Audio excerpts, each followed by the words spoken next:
Welcome to another season of In the Zone Videos, the educational video series where we take a previous hunt and the video from that hunt and break it down to illustrate and really show the tactics and the situation that we were in to get us close enough to get a shot.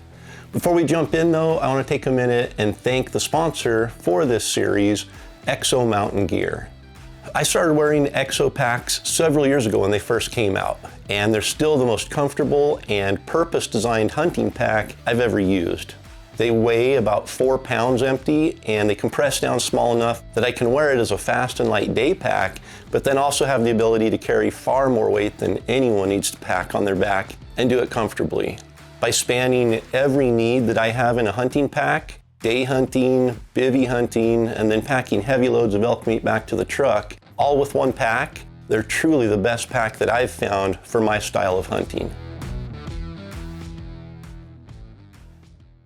We're back with another episode of In the Zone, and this is a good one. We're hunting Idaho in 2021, and Cameraman John is in front of the camera this time. The bugling action is really heating up, and on this particular morning, we have a big herd bull that's bugling right from camp.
Right at daylight, we started hiking in the direction of the bugles, and the bull was up on a bench up above our camp, and he was doing his best to keep his harem of cows lined out as they slowly fed their way back up the mountain toward their bedding area.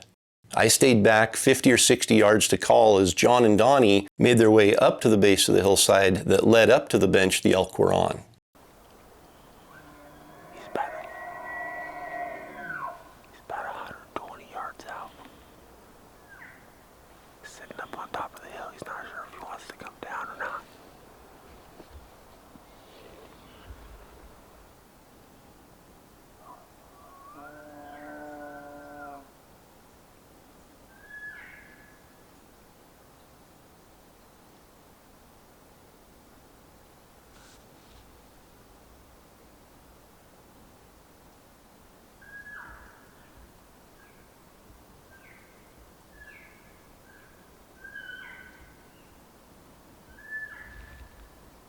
For over an hour, the bull was super vocal, but even with everything I could think of to throw at him from a calling standpoint, he wasn't leaving his cows, and we couldn't get him to budge off that bench. The thermals were coming down the hill, so we were good, but nothing we could do was going to bring that bull down the hill to John's setup. We knew that our best bet was going to be letting the elk feed their way up to their bedding area and then try to get in and come in on them from above. We weren't 100% sure at that point where their bedding area was, so we just went quiet and let them move off, and then we scrambled up the steep hill to the bench that they had been on.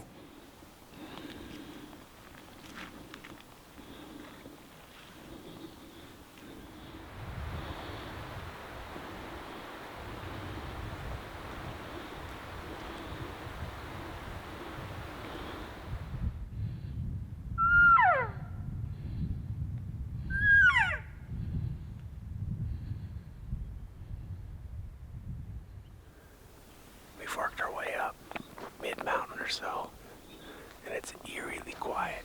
We just heard our first growl, but it's been probably 45 minutes since we've heard anything bugle. We're just gonna kind of sit still and kind of wait. We can see some elk feeding on the opposite ridge, but we know there's a bull over on this side, but he hasn't piped off in a while. So we're just gonna kind of hang tight for 30 minutes, maybe 45 minutes. Just gonna see where everything's gonna end up. Once we got up on the bench, we could tell the main herd was moving to our north, and the bull was far less vocal than he had been all morning.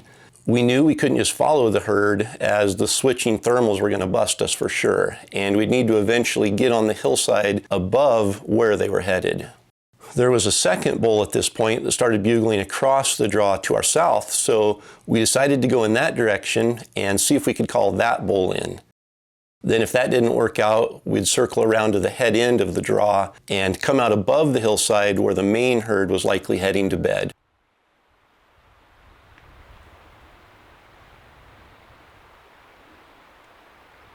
Things didn't work out for calling that second bull in, so we started making our way up into the head of the draw and then working our way back across the draw at the higher elevation so we could come out above where the main herd should now be bedded.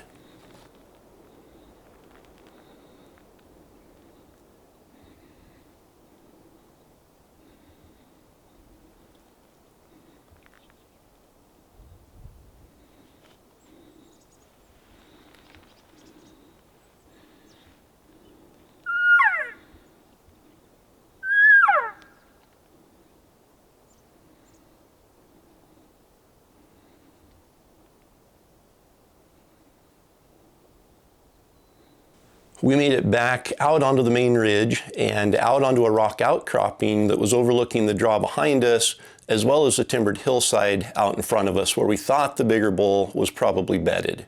I let out a location bugle, and sure enough, he was down there right below us and a little to our right. But the thermals were still swirling and too inconsistent for us to risk moving in, so we just hunkered down up there on the rock bluff and waited.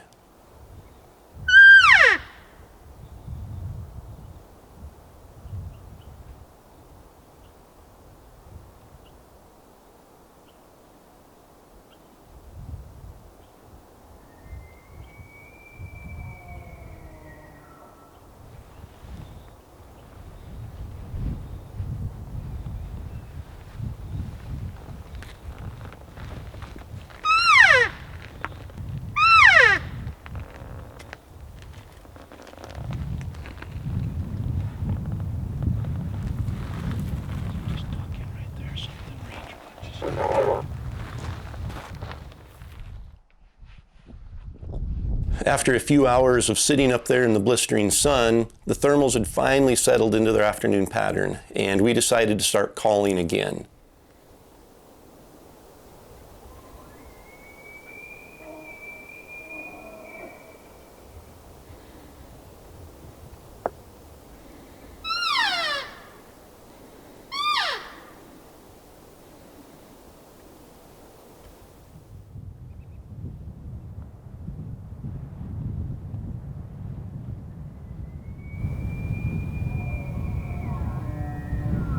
The bull answered us immediately, but after a few responses, we could tell he wasn't going to be coming in our direction. So we decided to go to him.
Once we got to within 300 yards or so of the bull, I stopped calling. The bull was bugling pretty good on his own at this point, and based on how he had responded to my calling earlier that morning, I didn't want to take a chance of him pushing his cows away from us as we got in closer. So we went complete stealth mode and just kept slipping in quietly.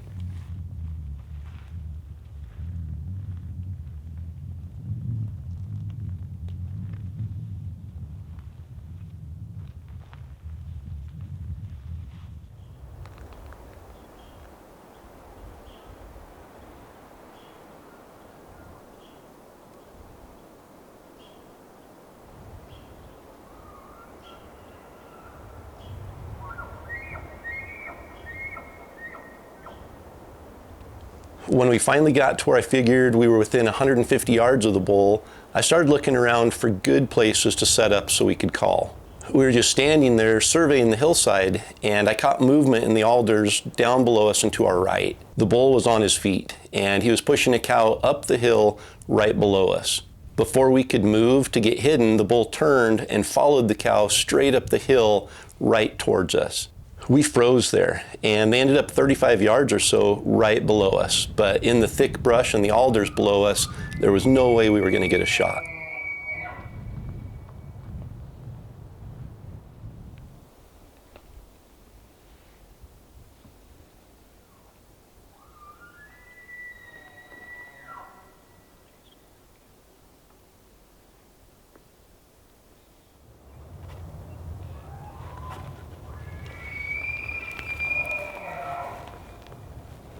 The bull was relentlessly harassing this particular cow, though. He was glunking and bugling nonstop. So rather than call and take a chance of messing it up completely, we decided to set up there in the middle of the action and just wait, hoping that we'd be able to intercept the bull if he came by close enough.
As badly as I like to call, especially with a fired up bull right in our lap, I knew this big herd bull was focused on breeding his cow, and my calls had as much chance to push him away at that point as they did to bring him in.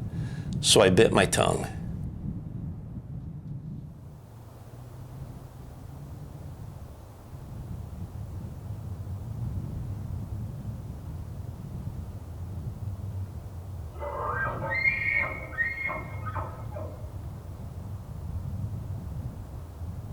We'd slipped in dangerously close at this point, right in the middle of the herd. And when we saw the first cow come out on the trail down below us, we hoped it was just a matter of time until the other cow and the rut-crazed herd bull that was glued to her came through on the same path.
When the terrain allows and when the bull's bugling frequently enough on his own, sometimes it's better to just put the calls away and slip in as closely as you can on the bull and hope that he gets up out of his bed and moves your direction, or as it was in this case, hope that he pushes a hot cow right in front of you in your shooting lane.